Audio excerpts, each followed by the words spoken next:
Adjunct Professor Moran, Macroeconomics 111. In this session, we're going to discuss a concept called the partial effect multiplier. We've discussed the full effect multiplier, where the aggregate demand curve shifts either to the right or the left, or up or down, based on the marginal propensity to consume, marginal propensity to save, in order to fight recessions or periods of inflation. But there's something called the partial effect multiplier when the aggregate demand curve shifts into the intermediate range, either from the vertical range or the horizontal range. So, in a deep recession, there's no upward pressure on price level as aggregate demand shifts to the right. That's because there's so many idled productive resources that as output increases, you can find equally useful equipment to use. And since productivity will remain the same, there will be no upward pressure on prices. But the multiplier can shift to the right with no change in the price level.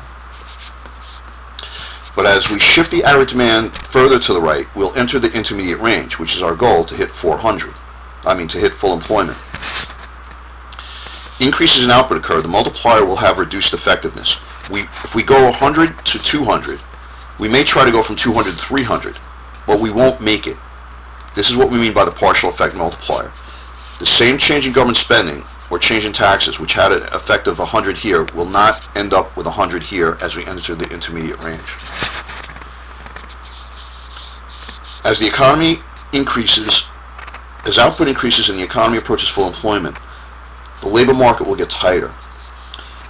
There will be less useful equipment left over, and businesses will have to resort to using less productive equipment, which will cause productivity to fall and average costs to increase, which will be passed along to consumers in the form of higher prices.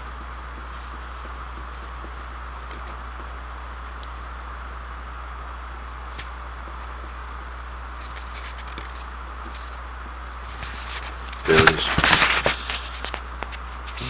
This multiplier will not be as effective in the intermediate range. Now, as we approach full employment, this reduced productivity will cause businesses to try to produce more, but since their average costs are rising, they will have to increase their prices as well. Explaining this shift, the motivation of businesses to produce more and pricing strategy increase. Now, what explains consumers' reduced purchase in the face of higher prices? Well, it's what gives an aggregate demand curve a negative relationship between real output and the rate of inflation. And if you recall our discussion of aggregate demand earlier in this unit, the interest rate effect, the real balance effect, and the foreign purchases effect. The interest rate effect says that as price level rises, holding the quantity of money constant, the demand for money will go up as people try to borrow money to maintain their standard of living. But given an increase because real income is falling as inflation occurs, given an increased demand for money, interest rates will rise. So you can assume that interest rates will move the same way as price level in this model, as long as we are not discussing monetary policy. Given higher interest rates, people will borrow less for durable goods, which are generally expensive, long-lasting 3 or more years. So consumers, in the face of higher price level, increased demand for money, increased interest rates, will borrow less, resulting in less of an increase in GDP, the partial effect multiplier. The real balance effect indicates that as price level rises, the real purchasing power of someone's savings will diminish, and people may consume less out of current income to save more to protect the real purchasing power of their savings. Higher price level, reduced purchases of output than would otherwise occur in the full effect multiplier. The foreign purchases effect indicates that as price level rises, consumers will buy less of our domestically made goods, which will be less cost competitive to foreign imports, which are a negative to our GDP. And as a result, we won't get the full effect, 200 to 300, that we had when we were in the horizontal range, 100 to 200. So there is a shift in aggregate demand caused by maybe a change in G or a change in taxes that moves us into the intermediate range, and that will cause a disequilibrium, and then a ride along the line, a movement along an aggregate demand line as a result of what gives the aggregate demand line its slope. An example would be if the marginal propensity to consume is 0.75, the marginal propensity to save is 0.25. The multiplier is 4. The spending multiplier is 1 over the marginal propensity to save. 1 over 0.25 equals 4. The formula is change in GDP equals the change in aggregate demand times the spending multiplier. In the heart, let's say we want GDP to change by 100. How much would government spending have to change? The multiplier is 4. Dividing both sides by 4 gives us a change in aggregate demand of 25. So if government changed spending by 25, it would cause the average demand curve to shift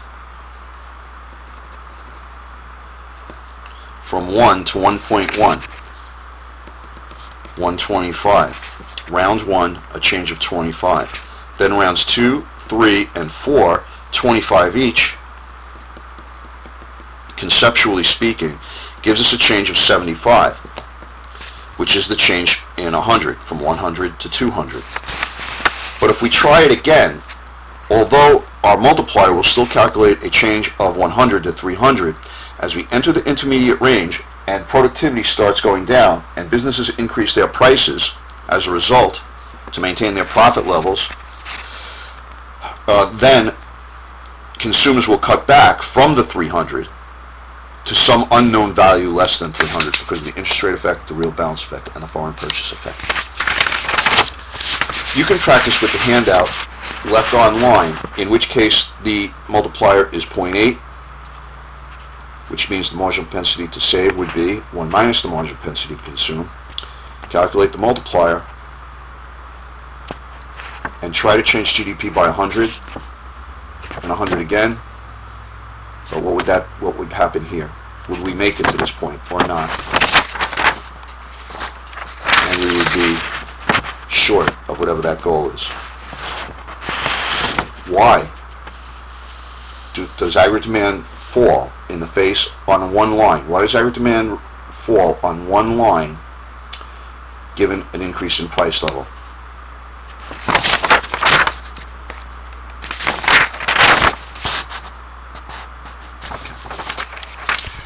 The partial multiplier.